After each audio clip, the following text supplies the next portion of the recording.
TRS వాళ్ళు గెలిచినప్పుడు కొన్ని కక్షపూత రాజకీయాలు చేస్తుండే. నవీన్ యాదవ్ దగ్గర అటువంటివి ఉండవు.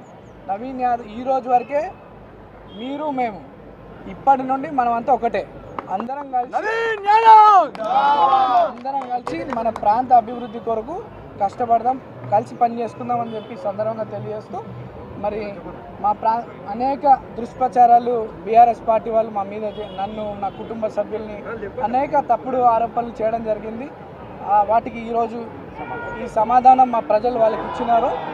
ప్రజలందరూ కూడా మరోసారి ధన్యవాదాలు తెలియజేస్తూ, అందరికీ కష్టంలో తమ్ముడుగా కొడుకుగా ఉంటానని చెప్పి తెలియజేస్తూ, డెఫినెట్లీ మా ప్రాంతంలో అన్ని స్కూల్స్, గవర్నమెంట్ స్కూల్స్ని అన్నీ కూడా రెనోవేషన్ చేయించి మంచి క్వాలిటీ ఎడ్యుకేషన్తో పాటు వాళ్ళకి ఫెసిలిటీస్ అందిస్తూ ఆరోగ్య పరిస్థితులు కూడా బాగుండేలా మా జూబ్లీస్ ఒక ఆరోగ్యవంత నియోజకవర్గంలో, ఒక విద్యకు సంబంధించినటువంటి నియోజకవర్గంలో